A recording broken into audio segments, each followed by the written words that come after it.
Our next inductee, as in the Pioneer Division, is Scott Busbey from Cape Hatteras, North Carolina.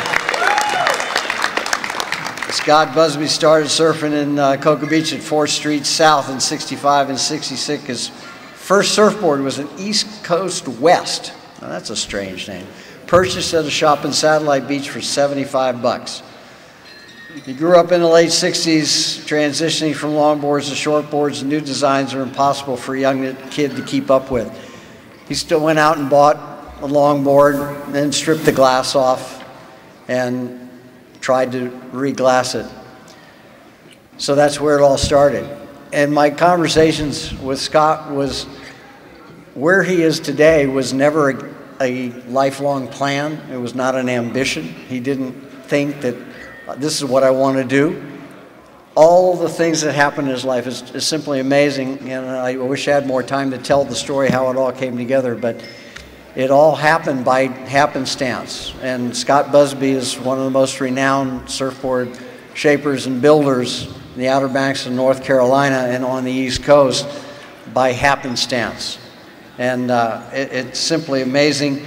He started out with his second board that he ever made. They cut down a board with Greg Lohr, used his mother's curtains as the cloth because Greg said that there was fiberglass in those curtains. and then it just went, they got another board and stripped it down, and then he had friends asking him to strip boards down and reshape them. And it kind of just progressed from there, that suddenly he had friends that wanted to have this happen on a regular basis. He had no idea that this was what he wanted to do, and then he met Pete Dooley. Pete Dooley was getting more into the reality of using blanks and things, but he was experimenting, and so everybody was exchanging ideas and learning the processes of making surfboards from the beginning of cutting down old longboards and then progressing, and they learned from each other. Went up to Cape Hatteras, and he and Greg Lohr, I think, were driving garbage trucks, but they went up there because the surf was good. They discovered that, wow, there's a lot more waves up here and more regular than down in Cocoa Beach, Florida. So that's where it all began. When he moved up to Buxton, North Carolina, it was very difficult to find a place to live, and yet he was fortunate enough to find this old Whataburger location that had gas pumps in the front, and it made sense for a shop. And he says, you know, let's try and open up a shop. And his wife, Carol, God's love her soul for putting up with Scott Busbey. One story I heard tonight is that he went surfing one day, and surf was really good, and Carol was left at the shop, and he surfed for about 6 to 8 hours that day, and shows up at the shop, and his wife was there throwing the keys at him and left out the door saying, "Thank you for leaving me here all day." But anyway, that was the progression. It would just happen for Scott Busbey. He does an amazing job with surfboards there in the Outer Banks of North Carolina. And a little tiny town is still a little tiny town. Scott Busbey.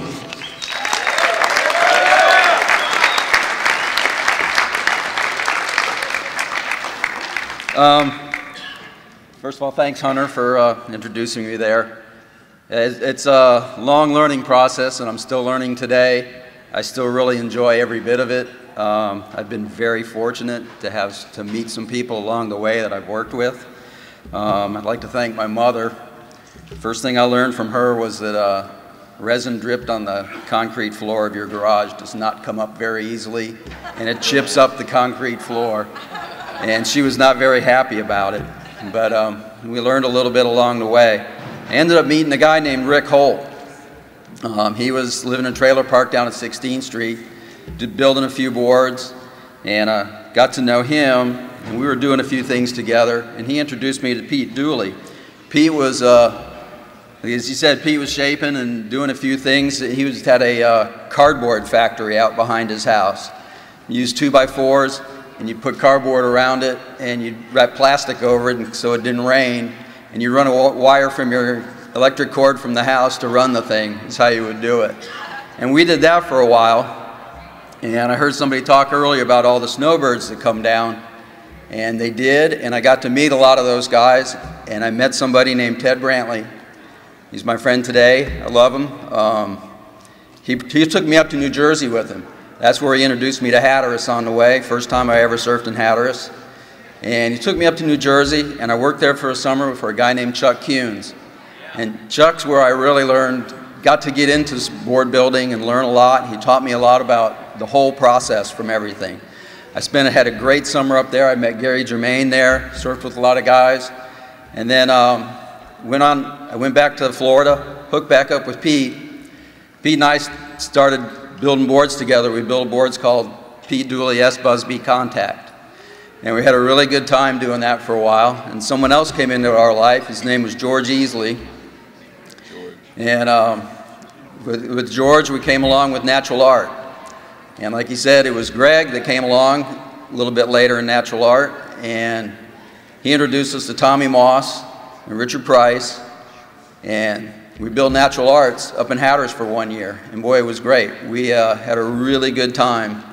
Did a lot of boards, learned a lot, and then we, for reasons unknown, we do know, but we had to move the thing back to Florida. I did not want to live back in Florida again. I wanted to live in Hatteras. I moved back up there with my wife, and we didn't think we were going to be doing surfboards or a shop, like he said, but it just turned out that way. I was very fortunate. I met somebody named Lynn Shell. I met somebody named Don Bowers up there. And those two guys there have been like my lifelong friends. And we've learned and worked together and had a lot of fun and surfed a lot of good waves together and built a lot and learned stuff like that. And I'm still with them today. I still learn from them today. I still learn from everybody today. I've got a great guy named Curtis Cromwell that works with me today, and we've moved on, learning about vacuum bagging, learning about resin infusion and stuff like that. We're learning today. I still enjoy it. I would like to thank my wife. She's definitely been the most learning partner that I've had. She's been my partner for 41 years now. She's out snowboarding with my son in Tahoe right now. She's having fun. I don't blame her. She'd rather be there doing that than be here. And I'd like to give a shout out to Mr. Bob Holland. He passed away this year. He was a mentor of mine.